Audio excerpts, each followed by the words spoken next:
Okay, hi. It's March 3rd. No, March 4th for me in Thailand. Tuesday morning. I'm out here fixing my water pump, which is losing pressure. I think that the tank is rusted and compromised, and I'm gonna have to buy a new one. Okay, so I live in Thailand, and people are talking about coming to Thailand to live. And I've been here 17 years. It'll be 18 years next December. I moved here, and one of the things is just it's very corrupt here, very, very corrupt. But they don't hide it. They don't pretend otherwise.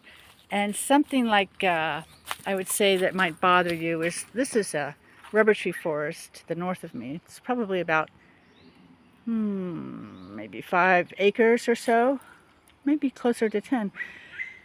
And it used to grow pineapples when the trees were younger.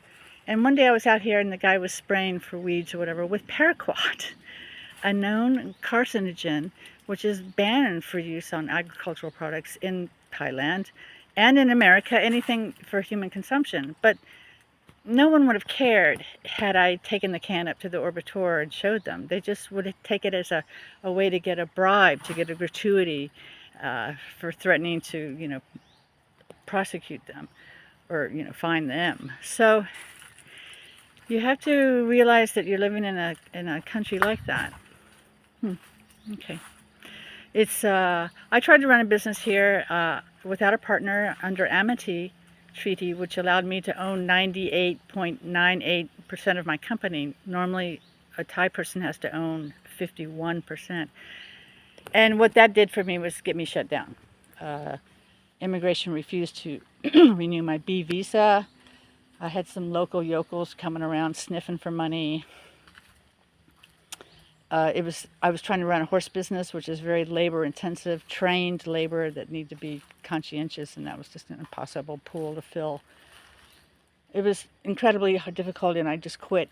Something that would have made it a lot easier is to have a Thai partner I could have trusted. So, and they have same-sex marriage here. It was just legalized, but I don't really know how actually accepted that will be. When you go to an immigration office, that guy behind the desk, or a woman, but it's usually a guy, he can make any decision he wants based on the way you look or based on how grumpy he is that day. So it helps to have the Thai wife whose whole extended family is being cared for by your money. They appreciate that, and it goes a lot easier. So if you can handle, and I shouldn't say handle because it's a great situation for the men. They come here and they get young, lovely Thai women who are absolutely happy to be housewives and work, and they'll do everything. So, I wish I could get a Thai wife. Well, I could, but I don't have that kind of money to support her or her family. And, anyway. So this is my property, and this is very much like living in the Lost. Sometimes I was watching Lost and hearing these birds, and then hearing the same bird outside my back door. It's very jungly down here where my water pump is. All right, so what else was I going to say? Oh, about politics, yeah. So I think they've reached a tipping point. It just feels to me like Social Security will be the tipping point. Musk saying that today, signaling the Medicare cuts, the Zelensky fiasco, the tariffs, which will, hurt American consumers. They're really about crushing the American people. Make it too difficult to protest. If we're hungry, we're not protesting. If we're dying from diseases, if the elderly are dying from diseases, we're not collecting Social Security. And if you don't think that's not the plan, that is the plan. Homeless, make people homeless, lock people up, disappear people. People are probably already disappearing out of Guantanamo Bay. They're being thrown out of helicopters. They're being tortured to death. That's going on this very moment, and we all know it. Trump loves his power. He is the most insidious human to have ever roamed the earth, and he did not win this election. It was hacked in every way. Musk's lies on X, the voter scrubs, Buy America PAC, which Musk financed millions and millions. We have to do an audit. How many people could not vote? Trump won all the swing states, but didn't get 50% of the vote? No, that's impossible. And there are people on Truth Alliance, electiontruthalliance.org, who are doing very good work and have some excellent graphs up. And if you're on Blue Sky, you can follow Radio Free West there. Excuse me. It's very dry here. It's the dry season, and I need some water. Okay, so what else? Oh, yeah, tipping point. I think it's been reached, but we have to act now. Don't wait.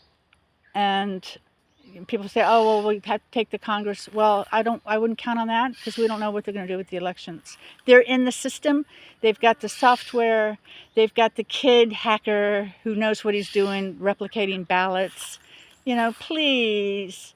And we can't get our Congress people to go anywhere near this. It's just kryptonite. Maybe they'll touch the voter suppression, because that can be documented. The hackery, we don't know. And how did they do it? We don't know. But I say keep it simple, which is MAGA poll workers, and we know they were in there with USB sticks, you know, stick it in during a bomb scare evacuation. And there was that one county in Utah that had their cameras pointed the wrong way. How many other counties had their cameras not pointing in vital directions? This election was stolen. I can't believe I'm like the only one. You know, there's like a handful of people who can see it. All right, what are we looking at here? Oh, almost 7 minutes. Okay, so that's all. Here, have another view of my lovely neighbors. Usually it's really noisy. I guess it's lunchtime, because there's a lot of construction. Construction's coming, and soon this land will be developed too, and the land I'm on, and there's nothing I can do about it. I have to move on. All right, guys. Resist.